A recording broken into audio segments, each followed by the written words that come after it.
Hi everyone and welcome to tonight's event. We're really happy to see so many of you here and for taking the time to join us. My name is Angelique Golding and I will be in conversation with Susheila Nasta this evening. It's a very simple format. Susheila and I will be speaking for around 40 minutes, during which time I hope that she will give us some inside information about Wasafiri, her career as an educator and editor, and then we have about 20 minutes at the end to give you an opportunity to ask any questions that you might have. And as we've indicated, please feel free to pop any questions into the Q&A as you've already been doing, and we will pick them up. So just briefly, I'll give you a little bit about myself before we actually get on to Susheila, who you've really come to see. I'm a PhD student. I started my PhD at Queen Mary in September this year after successfully being awarded a London Arts and Humanities Partnership Collaborative Studentship. My PhD title is Wasafiri, the history of a little magazine and the material conditions affecting the publication, reception and of BAME writing in Britain from 1980 to 2020. That means I'm extremely fortunate to have Susheila as one of my supervisors. And because it's a collaborative PhD, I actually have three supervisors, Susheila, Dr. Rehana Ahmed and Helen Melody from the British Library.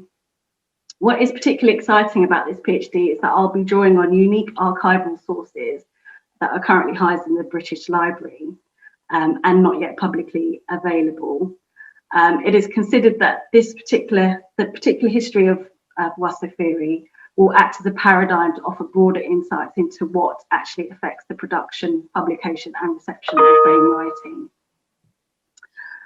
writing. Obviously, since we've had COVID, I actually haven't been able to get into the collection at all, but the one saving grace is that virtually all the issues of Wasafiri are available online, and I have already amassed a good collection myself that I have at home. So now moving on to Susheila. Professor Susheila Nasta is founder of Wasafiri, the magazine of international contemporary writing she launched in 1984 and led as editor-in-chief till 2019. A literary activist, writer and presenter, she is Professor of Contemporary and Modern Literatures at Queen Mary and Professor Emerita at the Open University. She has judged a number of national and international prizes, including the Commonwealth Poetry Prize. Oh, excuse me, my screen has disappeared. There you go, sorry about that. Yes, so she has judged a number of national and international prizes, including the Commonwealth Poetry Prize, the BBC Short Story Prize, the SI Leeds Prize in 2017, and was chair of fiction for the 2018 OGM Bocas Annual Prize for Caribbean Writing. She has published widely, especially in the field of Caribbean, South Asian and Black British writing, and is especially committed to public engagement. Some of her publications include Home Truths, Fictions of South Asian Diaspora in Britain in 2002, Writing Across Worlds, Contemporary Writers Talk in 2004, India in Britain in 2012, Asian Britain, A Photographic History 2013, Brave New Words, as you know, The Power of Writing in 2019, and the Cambridge History of Black and Asian British Writing this year. She is currently working on a biography of the Bloomsbury Indians. She received an MBE in 2011 for her services to Black and Asian literatures, and in 2019, the Benson Medal for the Royal Society of Literature for a Lifetime Achievement. In 2020, she was also awarded an honorary fellowship from the English Association, recognising her contribution to English studies. Wow, Susheila, I'm glad I introduced myself first. I could never have followed that. So are you ready to start? Yeah, thank you very much. Hello, everybody. It's nice to be with you. That was a bit of a incredible introduction. I don't really, it's very hard listening to those things, wondering whether it's really you they're talking about. But I've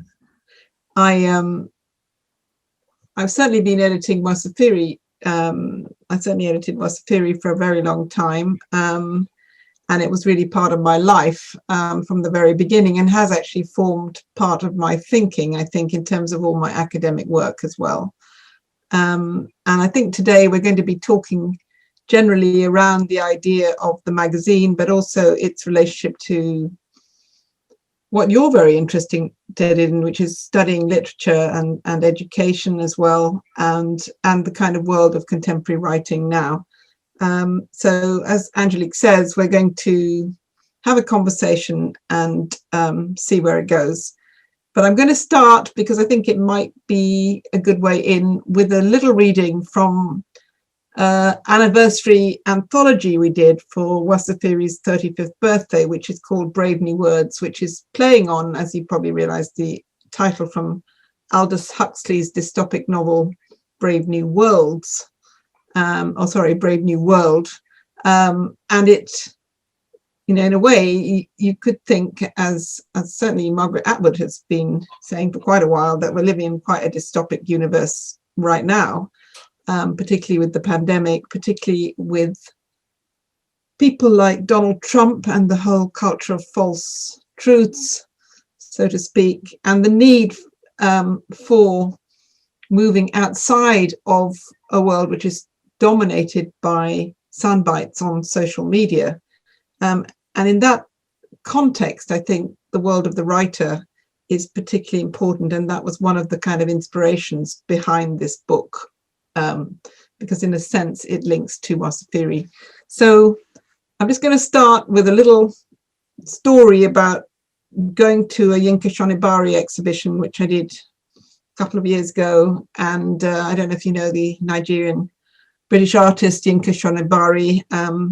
He had the installation, I think, at the Tate as well. It may actually still be there, called the British Library. And the title is significant. So I'm just going to start with this little reading and then go into a little bit about myself. Okay, so literature is a storehouse, a repository of words, stories which travel across borders and time. So I was visiting Margate, a town on the Kent coast, a couple of years ago, and by chance I wandered into Turner Contemporary, an expansive gallery hugging the seafront. The Brexit referendum, I don't know if you still remember that, in 2016 was still a few months off. But puffed up promises of a new Britain, standing fearlessly alone and breaking free from its closest neighbours in Europe, were swirling. And of course, they're swirling even more at the moment as we approach it in the next few weeks.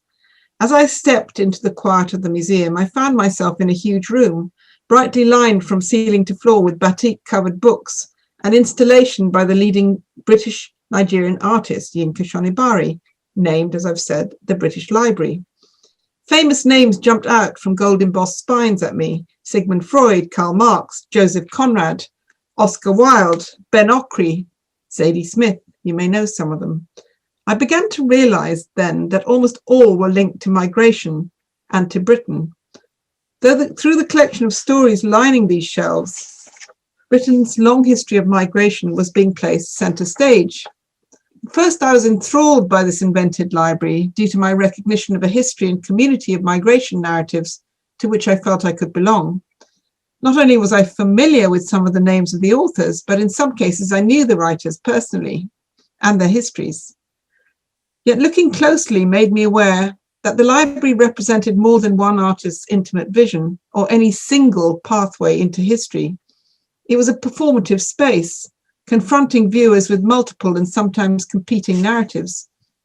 Indeed, while the weight of over 6,000 names seemingly cemented a vision of a more hospitable Britain, it was clear the exhibit was not simply offering a smooth, neatly conjured story by flagging the rich jewels of a history of migration or positing what has come to be commonly known as the celebratory narrative of the good immigrant. Unlike the vision highlighted at the opening of the London 2012 Olympics, of a buoyant rainbow Britain, seemingly at ease with its diversity, but nevertheless masking the latent hostilities already experienced by Britain's black citizens, and soon to become the Windrush scandal, I noticed many names that were also present: Oswald Mosley, G.K. Chesterton, Enoch Powell, and more recently Nigel Farage, were also notorious for their xenophobic and loudly expressed anti-immigration stance. Other spines had no names at all. perhaps leaving, as the artist had intimated, the future open. This experience took me back to a journey I'd myself made many years before at school in the early 70s, and later when I was inspired to launch Wasafiri, the magazine of international contemporary writing.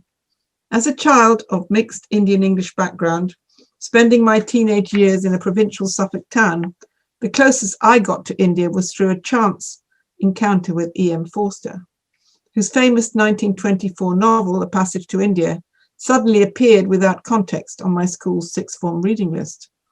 And whilst I recall my mother's bookshelves were populated by a sprinkling of books wedged between English classics, Rabindranath Tagore, Morkraj Anand, R.K. Narayan, Anita Desai, and so on, a grouping I now realized reflected my own moves between India and England and Europe, I was not interested then in how they'd got there. And it was some time before I was able to see that the mixed cultural forces, which had always impacted on traditional canonical English figures such as Chaucer, Shakespeare, the Brontes, Henry James, and T.S. Eliot, were part of that life. And it was only later at Kent, on a course almost unique in British universities at the time, that I began to see that internationally distinguished writers such as Derek Walcott, Jean Rhys, Chinua Achebe, Soyinka, V.S. Naipaul, Sam Selvon, Kamala Markandaya, Bernadine Evaristo, I'm sure will be on these lists now, to gain access through these people to a literary world that reflected anything approaching the mixed experience of my own. So it was writing such as this, and I'm going to jump now because I don't want to read too long, but many of the essays in this book really show that a writer's bookshelves are created by their bookshelves. And I would say, to some extent, our own identities are created by our bookshelves.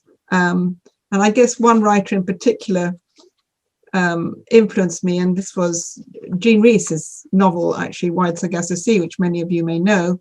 And it's about the story of the wild Creole heiress in Bronte's Jane Eyre. But the key point and the key phrase that always echoed in my head was that there's always the other side, always. And the other side is not just on the other side, it's also alongside, that we're all living together. Okay, thanks. That's brilliant, Susheila. Thank you so much for that. I think that's given us a good start to our event this evening. So I think I'll start at the beginning and really ask you about the name Wasafiri. It's such a unique name. Can you please tell me about the magazine's name and what does it mean? Why did you choose it? Particularly as a title for a literary journal that was launched in Britain. Well, that's a good question. Everybody asks me that, actually, and actually, when I've been at literary festivals, many people say "Wasa what?" And I know the new editor's been trying to make the F in the Wasafiri clearer because people sometimes couldn't read it on the cover. What does it mean? Well, first of all, you'll probably all realize it's not an English word. It comes from the Swahili or the Kiswahili for travelers, very broadly. And it suggests the idea, or it suggested the idea to us of cultural traveling. And we chose it because many of the writers that we feature in the pages of the magazine are all cultural travelers. Writing has always been created, or all cultural movements have always been created by encounters, by journeys across seas, by ideas moving between lands. And actually, that's going back right to the Greeks. If you go back in any cultural history, you'll see that the best cultural movements happen because of cultural encounter. And so the idea of Wasafiri was chosen to suggest that movement, that process, and to focus on writers at that time in the 1980s when we started it, that who had diasporic journeys, many of them, that were from Britain's African, Caribbean, and Asian communities, and who needed to have their works read in a serious way by critics and other writers all over the world. So that's why we chose it. And it also suggests the idea of its kind of non-Englishness, in a sense, makes you stop and think. So there's also this idea of translation, of thinking about literal and metaphorical translation of what we're doing when we read and so on. Yeah. Yeah. So it was quite representative of a philosophical interest then, really, and Yeah. signalling the magazine's intent. Yeah. It was, a lot of people said at the time, why are you choosing such a daft name for a magazine? No one's going to read it. Yeah. So we'll come on to really then why you started. What was the impetus for starting the magazine? You've touched on it slightly, but could you expand on that and also tell us how you became its editor? Yeah, well, there's quite a lot of questions there. The reason why I started, I think all these things, if you talk to literary editors, I mean, it's a different world now from when we started Wasafiri. When we started Wasafiri, we didn't get paid. I wasn't paid as a literary editor. It was just a mission, I was in my late 20s, and it came out of, I think I've touched on this already, as you say, it came out of my own background partly, I guess. I went to school in the late 60s, early 70s, my secondary school. I came from a mixed race background. I grew up in a provincial town in Suffolk. I'd lived abroad, but I'd never hit the kind of world I hit when I went to my grammar school in Ipswich. I loved reading, but apart from To Kill a Mockingbird and A Passage to India in my sixth form and my GCSE O-levels as they were then, I didn't really read anything. And that touched my own experience or reflected a more complex notion of British identity as we now define it. So it was kind of a turning point when I went to the University of Kent, and I was very, very lucky to go to the University of Kent because, as it happened, but I didn't know it at the time, they were one of the leading universities in setting up courses in African and Caribbean literature. I did an English degree, but I did an option, as it was then, in African and Caribbean studies. And I read people like Derek Walcott and Jean Rhys and Chinua Achebe and lots and lots of writers that I'd never come across. And I began to sort of, I guess some blinkers started to fall off. I began to see another world that I could identify with. And it wasn't just reading literature for identity, but in a way it spoke to my mixed experience. And later, much later on, I often quote this, I met a writer called Carol Phillips, who also grew up in the late 70s, and he talks about his experience in Leeds, and he said, for his generation, there was just nothing. It was a whole generation that was starving.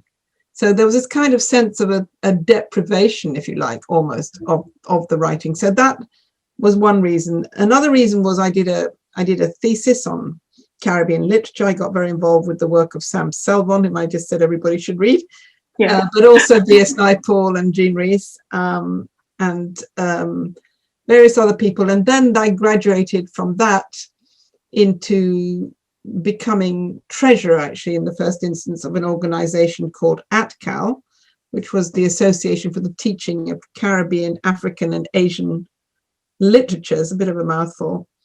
And that was an organization set up actually at the University of Kent in a conference, basically, but not an academic conference, run by academics, but for librarians, teachers, educators, writers, to try and diversify the O&A level curriculum as it was at the time. So they were a pressure group, and they used to have annual conferences. It was a tiny, there were 100 people at each conference, but there was a committee, and I was part of that committee, and I helped to run the conferences. And then it ran out of money around 84, and also national initiatives had begun to take over, because what was then called multicultural education was very prevalent by then, certainly in London schools, but certainly also around the country, and a multicultural inspectorate was appointed. So far more was going on in schools than universities at that point in terms of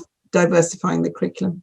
So when it folded, I just thought, well, actually, these books are still not being reviewed in the mainstream press, or you'd get a kind of review of something like, I don't know, Chinua Achebe. If they talked about him, they talked about his work in terms of anthropological interest, or Sam Selvon as a social documentary, They would never call Sam Selbon a modernist, those reviewers at that time.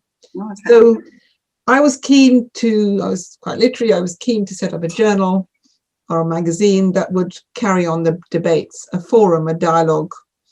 And that's what I did. But probably crazily, I was not qualified to be an editor. Had no idea about publishing, although I thought it would be quite a nice thing to get into. And I just did it with 2 or 3 other people who were involved with ATCAL, 2 or 3 colleagues, and we sat in a pub and we decided to do the first issue. We launched the first issue with no issue. We just got people to buy it at a conference. And actually, the very first issue, now famous Caribbean writer called Earl Lovelace, did the editorial. And I'll just read you what he said, because I think it's kind of relevant to what we're talking about. Nobody is born into the world. Every one of us is born into a place in the world, in a culture, and it's from the standpoint of that culture that we contribute to the world. And in a sense, we're still debating that now. Oh, absolutely. And Earl was saying that in 1984. I think I've probably answered that now, haven't I? You have, very detailed, thank you. And I was quite interested to hear that actually we probably share a similar experience in terms of our experience at school. I also did O-levels. I think I was actually the last year of the students to do O-levels and CSEs as they were then. And I think my English literature exam was on Shakespeare, Midsummer Night's Dream. And the same as you, that there was a dearth or no Black or BAME, African or Asian authors at all on the curriculum. And it wasn't until much later, it wasn't until I was doing my MA that my eyes were really opened to this writing. So it's really interesting that how far you have to travel, it seems, to actually get some awareness of this writing. Well, I think the worrying thing is that you could go through a whole education and not get it at all.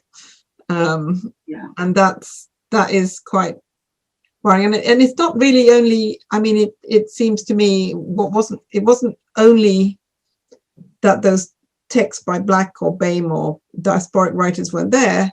It was the way they were taught as well. It didn't really matter what you're reading. You could read, The Merchant of Venice and be taught about race and discrimination extremely well, or you could read Kill a Mockingbird and be taught that. But it's it's the spectacles the teachers are wearing and the spectacles the students have, and how do you change those attitudes? That was something that fired my passion really quite early on. Yeah, and actually, that leads us quite nicely into my next question, because I was going to ask you, from your experience of being an educator, what steps did you take personally to kind of introduce Black and African and Asian writing into the curriculum? Well, I did various things. I think initially I started my career in schools, actually. So I started teaching O-level and A-level. I was in quite an easy school, so it wasn't difficult, and I was given a very free rein. But for example, they were doing the joint Oxbridge syllabus for A-level, and I brought in V.S. Naipaul, I brought in Ralph Ellison, I brought in Derek Walcott, and even if they weren't reading them for the exam text, they were reading them anyway alongside. And at O-level, I was teaching the standard. I don't think at that point there was nothing on the syllabus that one could teach in that way, other than I think maybe I taught Merchant of Venice, as I was just explaining, by looking at Shylock and Jewishness and all of that. But I did experiment with the reading, and I experimented with the reading right through that secondary education and gave people quite different things to read, or different books for, I introduced Beverly Naidu, her books. I don't know if you've read those, but, she's a wonderful South African writer who writes wonderful children's books. Right. So I haven't read her, but I have heard of it. I know. Yeah, I mean, it was the era before Mallory Blackman, you know, so, you know, Right. there wasn't actually that much on the landscape. But because of my AtCal experience, I did know what was there. And I often brought writers into school and that kind of thing quite early on. And I felt, I mean, some of these kids were quite privileged, and I felt that it was equally, it wasn't just kind of a class division, although that was an issue. It was also educating everybody, because it didn't really matter, in a sense. It was just important that they recognized what they were missing in this wonderful writing. So I did do that. And then when I got into universities, when I was my first job in higher education, I was teaching on 3 degrees. I was teaching cultural studies, literary studies, and a BA in education. So I was teacher training primary school teachers, and I was trying to, and secondary school teachers, and I was trying again with the English curriculum to get them to have a reading list that was slightly different, and to engage them with the idea that if you change your language, you change your life. If you change your way of thinking about something, then you see the world differently. You know, which actually Jean Rhys also says quite a lot about. So I'm just going back to her, you know, in her very first, one of her first novels, Voyage in the Dark, she says, you know, it was not a difference between hot, cold, light, darkness, purple, grey when the character first comes to England, but a difference in the way I was happy and the way I was sad. And it's that difference in the quality of ways of feeling that language enables us to transform, you know, and that was you know, one of my passions. So at university later, I guess when I went to Queen Mary, where we are tonight, when I first started there and I had my interview, actually, they had no, I don't think, what are now called post-colonial or global contemporary literature on the syllabus at all. At all? No. Wow. So you introduced it all then? I introduced it into the first year alongside Dickens and Shakespeare and, you know, post-structuralism as it was at the time, postmodernism. Yeah. I mean, what actually, from what you're saying, Susheila, I'm really interested in what people's responses were to what you did, you know, when you were bringing these authors into their awareness. What was their response? Always mixed. I certainly with Queen Mary, it was when Lisa Jardine was the head of department, and she'd appointed me and she'd appointed 2 other members of staff, one of whom is still there, to change the curriculum, basically. So we were given the complete free rein. She gave me £10,000 and said, go and buy some books for the library, you know, get the library sorted out. And I literally went shopping. Wow. You can do that. I was given free rein, but in other jobs, it was more difficult. It was kind of, you know, I taught in what's now the University of Portsmouth. That was fine. I did one of the first courses on Black women's writing there, and I was given a free rein. But, you know, with the teachers, actually, there was more of a kickback. Actually, there was more of a than the BA students. They were more resistant in some ways to initially about how they're going to introduce this kind of literature into an all-white classroom, for example. Right. Okay. You know, there's this whole idea of no problem here. You know, there's no problem here. I can't see a problem, so there's no problem. You know. I understand. Yeah. So there was that whole debate going on as well, and the point was really to say, and it was the time when I guess there were a lot of reports coming out. One of them was called the Swan Report, which was a report to suggest that that every child has a right to encounter all texts, all kinds of literature. But then that sort of sometimes slid into a facile multiculturalism, you know. It was kind of called the Sari and Samosa Brigade, you know. Let's do a bit of Diwali, let's do a bit of this and that. Okay. So no real substance. But you know, and not permeated across, not on it was optionalized and not on an equal basis, which is, I don't think, a solution. No. Okay, let's move on slightly. I'll bring it back to Wasafiri. In what ways would you say that Wasafiri had a hand in making, or at least championing, changes? to the curriculum, or even to reading generally, would you say? But I think, I don't know. I mean, it's very difficult to tell how readers are responding. But I think certainly a lot of the early issues were definitely concerned with pedagogic aims. So there was an article in one of the very first issues called How Do Books Alter Lives, for example. And that was about censorship and freedom and prison narratives, actually, of which, that were people in prison in Southern Africa, or lots of prison memoirs, that kind of thing. Okay. But also how to teach a particular text, how to teach a writer like, Jamaica Kincaid, who's a wonderful writer, actually, if anyone has come across her, based in the States now in Antigua.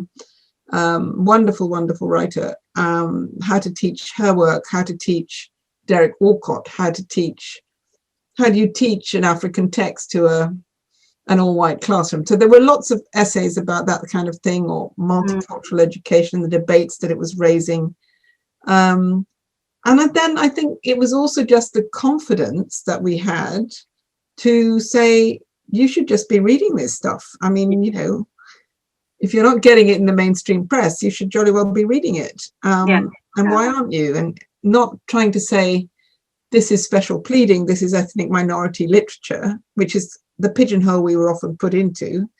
But this is mainstream writing. This is contemporary Britain. Absolutely. But people were sometimes reluctant to see that, and were still keen to say, oh, that magazine publishes, those black writers, or that, or whatever. Yeah. Which is why we were so, delighted when Bernadine Evaristo won the Booker Prize this year, because we'd been publishing her for ages and ages. No, that was really special, quite wonderful to see. So again, because your answers are so lovely and full, you've already touched on this a little bit. Well, shut me up if I'm talking too much. No, not at all. It's really interesting, really useful. I was going to ask you who actually influenced your reading, or perhaps you could just recommend some books to those who are here. Well, I think I already have. So Sam Selvon. I mean, if I'm talking about, books by Black and Asian writers, Jamaica Kincaid, Jean Rhys, and contemporary writers, Diana Evans, Bernadine Evaristo, Candice Carty-Williams, lots of wonderful poets like Imtiaz Dhaka, for example, who's a brilliant poet. I'm just trying to think. There's also, I'd also recommend Margaret Atwood, and I'd recommend,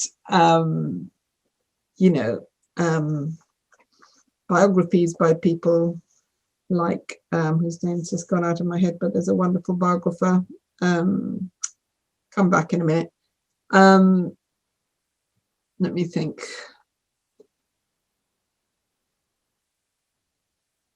Alice Munro, I really like. That's right. Okay. I don't think I've come across her. Yeah. Raymond Otrobus's poetry. I'm thinking of young writers now. This is too many. Mel Collins, I guess that's the point, though, isn't it? That there are so many. It's changed. So little known about them. Yeah, and it's almost, we're almost spoiled for choice, and we can't choose what to read. No, absolutely. I was just amazed at the sort of plethora of authors I came across when I was doing my MA in Black British writing. People like Jackie Kay. Yeah, that's another one I would have said. Yeah. She's just a wonderful writer. Yeah. Oh, she's just absolutely superb. And my favourite book, or the book that we read, was Trumpet. Oh yeah. Really, really amazing, surprising. Jazz musician. Yeah. Really, really, really excellent writing. And it's so nice to have a book that surprises you as well. And it was just kind of full of surprises. What else? I also loved Esther Daly Ward, The Terrible, and I can read something from that. and Iridescent Okoji, Yeah, Butterfly Fish, and obviously yeah, that's a wonderful book too. yes, Yeah, and she received an award an award or for, a yeah, prize. she did, yeah. Yeah, for Nudie Branch, I think that was.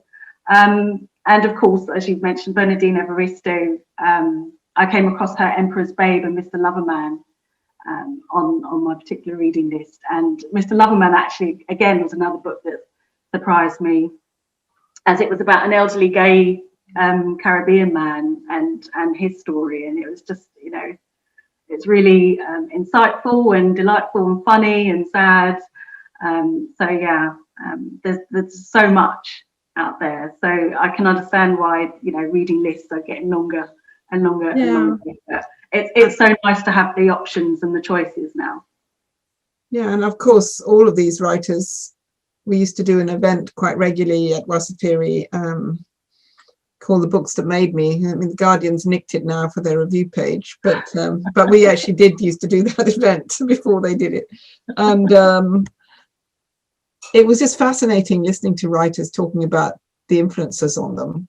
And they're so eclectic and not what you expect. Yeah. And of course, none of these writers, there wouldn't be a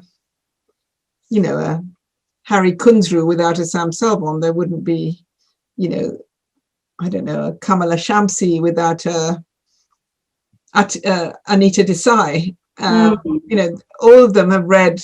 There's a kind of tradition behind them, and the reason why, going back, I felt Wasafiri was important is that it at least charts some of that tradition, which is in danger of getting lost because of the way,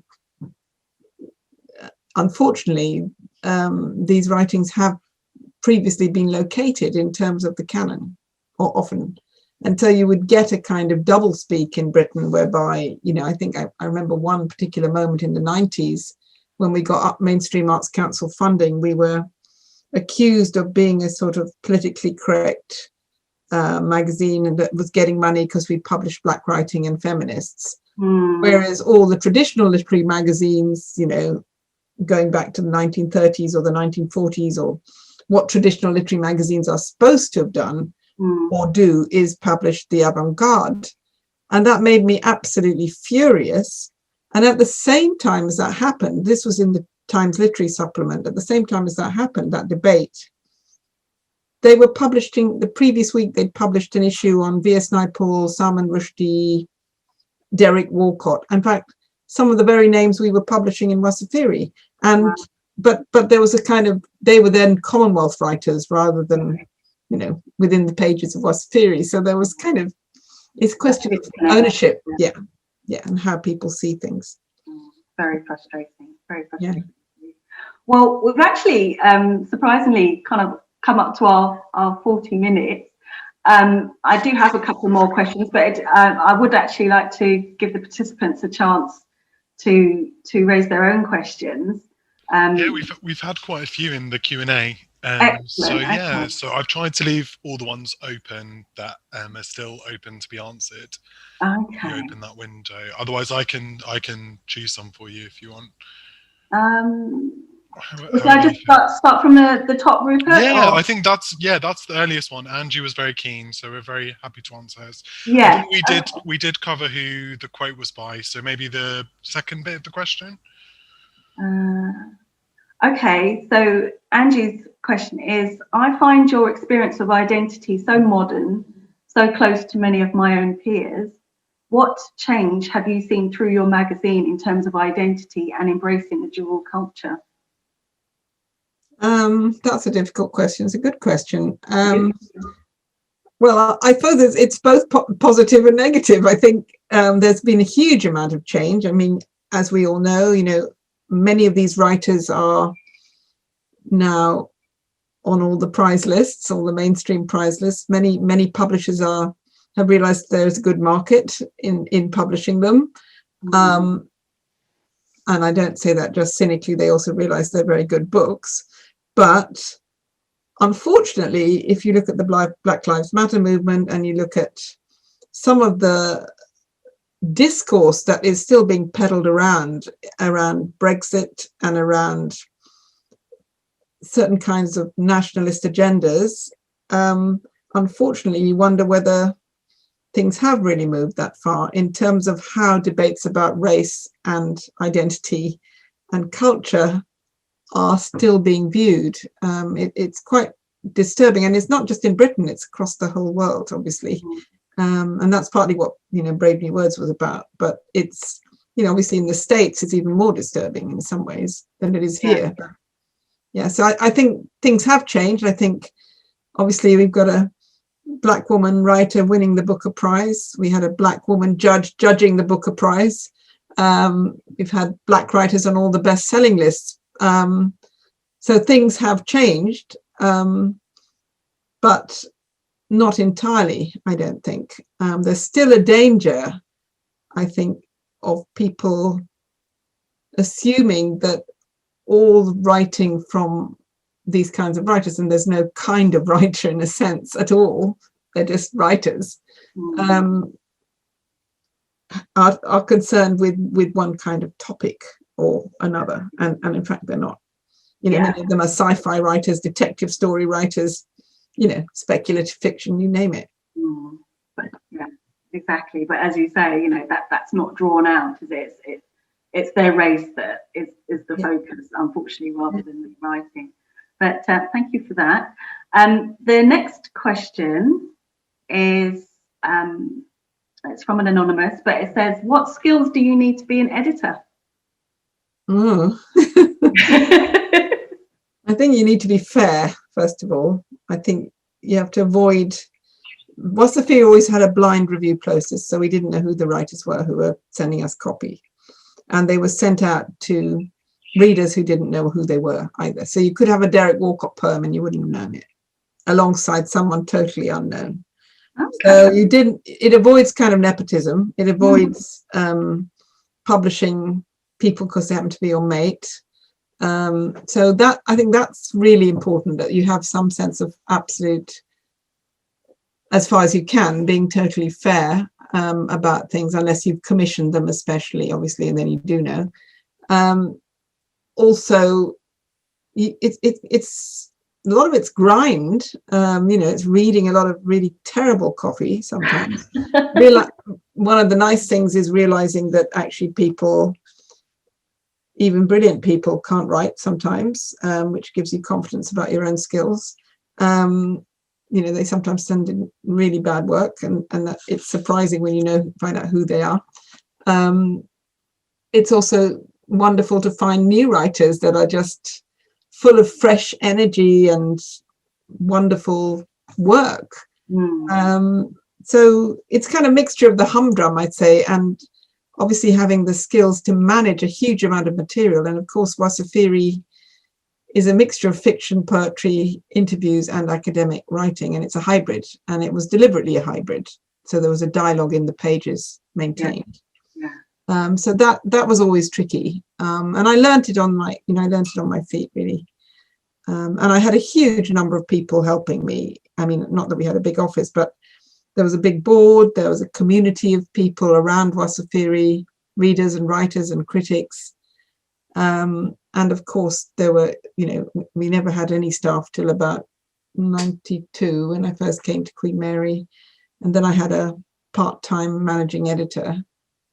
It's slowly grown, and now it's kind of an Arts Council organisation, and there's a fully paid editor and a full, 2 or 3 half-time staff, but we never had that before.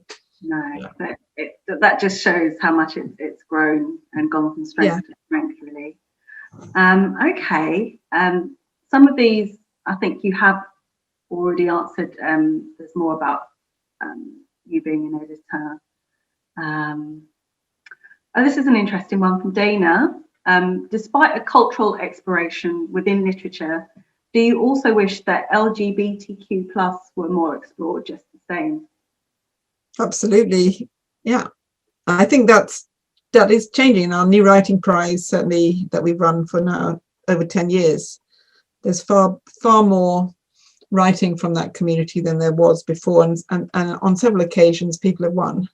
So I absolutely think that's an issue. I think class is a big issue as well. I don't think it's just race at all. I think, writers from communities outside London or outside various urban centres possibly get less notice for various reasons too. Yeah. Okay.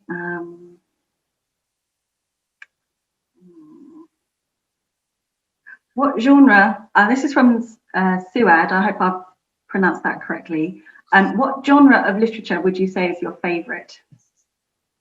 Gosh, probably fiction. Or at least I know the most about fiction. But I also like poetry a lot too, and life writing. I mean, it depends on the quality of the writer and the writing. Oh. Yeah. Okay, that's short and sweet. And we have Yu Wang. Again, I hope I've pronounced that correctly. Who says, "Thank you, Professor Nasta, for sharing. 2 questions for you. What kind of articles does Wasafiri need? As a PhD student, do we have the opportunity to publish some pieces in it? And could you give us some suggestions for this?" Actually, we're always looking for critical articles at Wasafiri. I think the main thing about copy for Wasafiri is that we don't want articles with hundreds of footnotes and sort of written in a kind of thesis mode. If you can think of something like the London Review of Books, that kind of style, it's scholarly but accessible, which is one of the hardest things to do, to write really well in a really knowledgeable way, but that will appeal to both an academic and a lay reader, because our readership is mixed. Some of them are creative writers reading it, some are academics. And so, yes, we want scholarly PhD, original research and groundbreaking research, but it's just not too much in the vein of a thesis, if that makes sense. But we're certainly looking for all sorts of topics, and there's no restriction on it. Although we do 2 special issues a year, which means there's only room for 2 general issues. Well, this next question is from Anonymous, but I think it's linked. What is the most important thing we should keep in mind whilst writing? Whilst writing? Yeah. One's own writing, I think, and not having monkeys on one's shoulder telling one can't write. Okay, yeah. Which is one of the things I hate, because I always lose confidence when I'm doing that. And you start second guessing yourself, but actually you should just write. Yeah. And sort it out later. Yes. Just flow freely and then go back and have a subject and have something you want to communicate to the audience. Yeah. Okay. Dana has asked, could you repeat the quote that you spoke of when you said you were not born in this world? Was that the Earl Lovelace? The Earl Lovelace, it's in the first issue number 1 of Wasafiri. I can read it again. It's by a writer called Earl Lovelace. Nobody is born into the world. Every one of us is born into a place in the world, in a culture, and it's from the standpoint of that culture that we contribute to the world. That definitely was worth repeating. Thank you for asking that, Dana. This one actually is specific to Queen Mary. Someone has asked, they're anonymous, what would you recommend about studying at Queen Mary, studying English? Rupert, do you want to talk, or shall I answer it? I can do the marketing version if you want. Yeah. I'd say I did post a little thing in the chat above, which is about a module called London Global, which has kind of come from that stuff that Susheila was talking about earlier, and how we look. So Bernadine Evaristo's Emperor's Babe is on there, which Angelique mentioned. Lonely Londoners is on there. So I think Susheila's influence is all over that module. And in terms of the atmosphere here, it's all about social change and making a difference. And there's quite a lot of questions in the chat actually about why do English as a degree. And I'd say there's a lot of rhetoric against doing English as a degree at the moment. But I'd say I'd say there's loads of job opportunities out there. I mean, one of them is what I do now, which is marketing, but there's lots of writing being produced all over the world, and you know, the people who tell the stories really do you know, kind of control the narrative and change people's minds and shape people's thoughts on things. So I'd say it's a really important thing if you're trying to convince your parents, or if you're a teacher convincing your students trying to do English. I'd just say that we have really good employability rates. We you know, really help our students and support them from loads of different backgrounds, and understand that people have, like what was said earlier about a dual heritage as well, and understanding, you know, that you can be from two places, and you can you know, those things can challenge each other, your culture from different experiences you've had in your life. So that's what I found from working here. But I don't know, I think Susheila probably knows a little bit about that. Maybe you could talk a little bit about why English. Okay. Yeah. Well, I mean, I was just going to add, I mean, to that I've always found that teaching literature was absolutely, I've always loved teaching students literature, and in a sense it's one of the subjects that kind of takes you into someone else's world. It creates empathy. It enables you to step outside the boundaries of your own world and identify with someone else's world.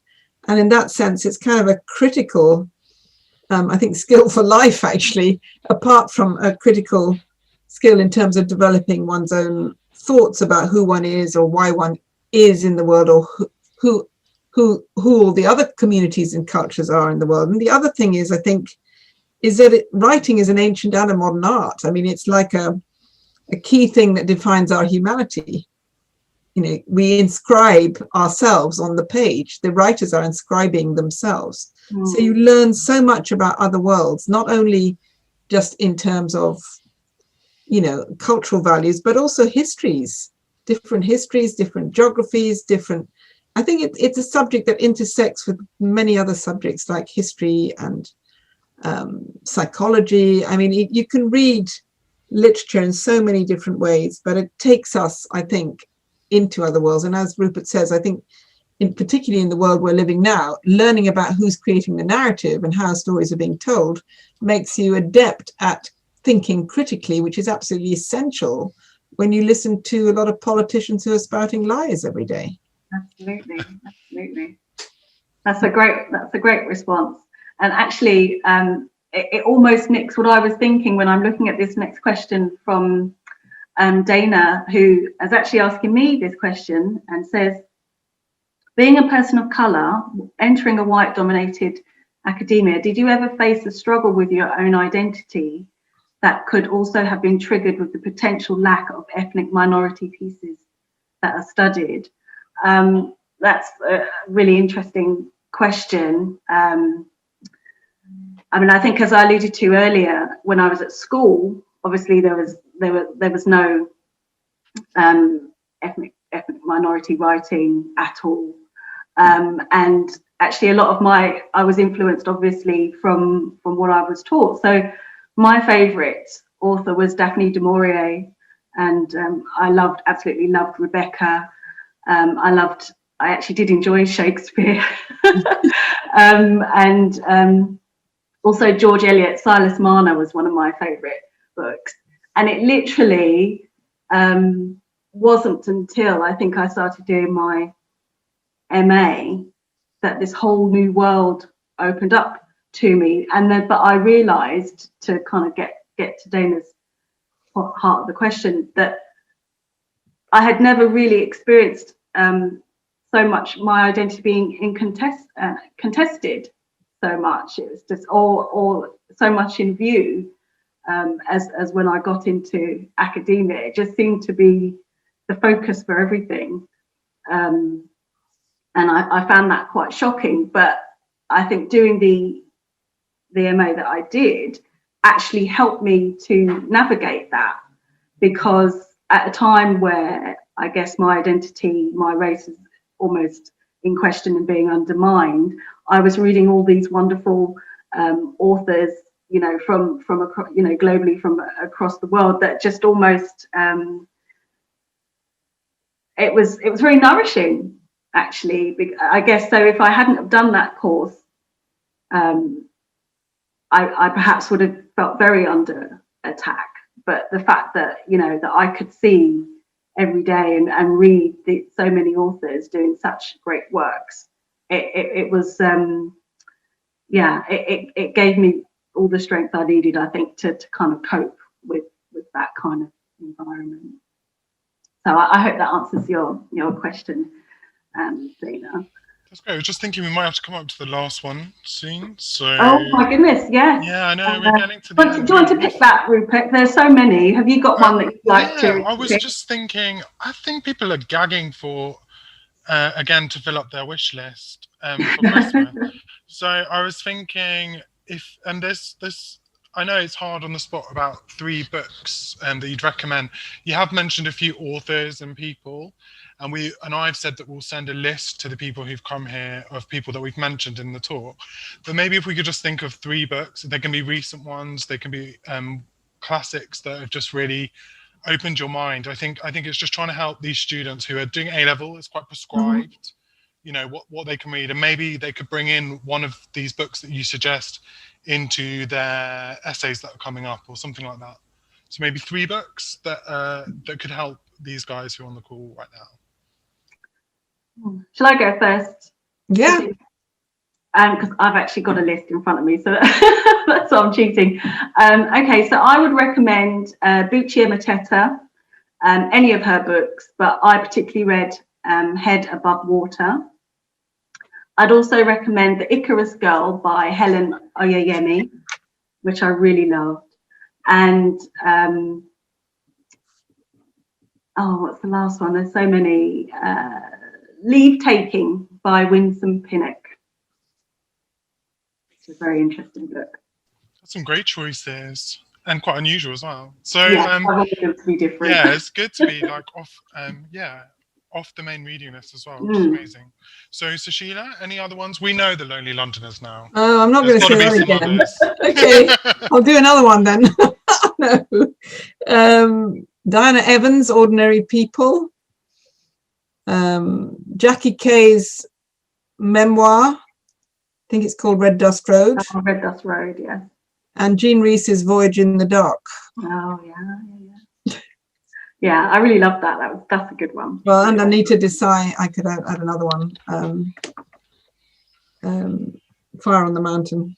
I just wanted to say a quick, thanks for those answers, by the way. But I just wanted to say a quick, there's also another really good book, which is Brave New Words, which we've been trying to, I don't know whether Susheila's got it there as well. Maybe we can so people can do screenshots. Oh, yeah, so this, one thing that I'd suggest is what we try and do with this book at Queen Mary is we try and send it to students in advance. Oh, that's lovely. What a lovely cover. But yeah, we try and send this Brave New Words book to incoming students, and we're going to give some away at the end of this as well. So we'll email you if you've won, and you can just reply with your address and we'll send it to you. And it is a really good place to start, and it does just like name drop loads of books, loads of quotes, and it's really accessible. So if you don't have much time, if you've got loads of work on for school, like it's a really good introduction, and I really enjoyed reading it, and I really enjoy giving it to students to sort of all those questions around why do English, should I do English, should I do comparative literature, publishing, why you should be a writer, all that stuff is covered in there by some amazing people, including Bernadine Evaristo and Blake Morrison and loads of incredible writers that you might not have heard of yet in A-level. But they are incredible, and it's worth exploring. The ones that Angelique and Susheila have kindly recommended, but also, go think outside the box, challenge yourself. Don't think A-level is the be-all and end-all. You can explore. And that's what we really look for in our students from Queen Mary. People who are like really inquisitive and want to learn about the world and have empathy, like Susheila says. But yeah, I think if you want to wrap up, Angelique, I think we're pretty much on time now. Yes. Well, I'm not sure what to say. It's been really interesting listening to Susheila. So much amazing experience and work that you've done with Wasafiri. So thank you for sharing that with us. And And thank you all for joining us. I hope you found it useful and interesting and illuminating, and really are encouraged to find out more and do some exploring for yourselves. So thank you for joining us. Susheila, have you got anything you'd like to add? Yeah, I just reiterate what you've said and just say read as much as you can. We've got the opportunity, we're all locked up, so we can mostly gives you more of a chance to read and stop looking at your phones and, you know, all the pinging that comes at us from every direction, and just enjoy going into these other worlds that these writers create. Definitely. Brilliant. So thanks everyone, and I hope you enjoy the rest of your evening. Take care. Thank you. Cool. Thanks everyone. Thanks Angelique, and thanks Susheila for those amazing points that you've made. And we hope we've encouraged you to think about English, to think about expanding your reading a bit, and hopefully thinking about coming to Queen Mary at some point as well, even just for more tasters and things like that. So I'm just flashing up some other events that you could go to as well, and we'll send you these by email. Hopefully you can see them. I'm not sure whether, Angelique, can you see them? I can see them, yeah. Yeah, cool. Yeah. So yeah, there's one, if you want to hear more from people who've worked on the magazine, and there's the editor there, it's Malachi, and who's that, Dean? No. Anthony Joseph. And who's there? Winnie M. Lee. They're both writers, yeah. Yeah, so there's a lot of writers on this panel. So that's a Goldsmiths event on here, which you can just register for, like this one. And then there's also a really good event for years 12 and 13 from British Library about women in writing as well. And there's some other little resources there, but we'll send you a list of things as well afterwards. So keep an eye on your email. So a few people have asked about goodie bags, and we'll also email you if you're a winner of that, and we'll ask for your address. But apart from that, thank you so much, and thanks for joining us on a Monday night. And we hope to see you at an event soon as well. Cool. And if you're on Twitter, you can keep in contact with all these hashtags and things. Cool. Thanks, guys. You guys can turn your video off when you're ready. Thank you. Bye. You guys. Bye.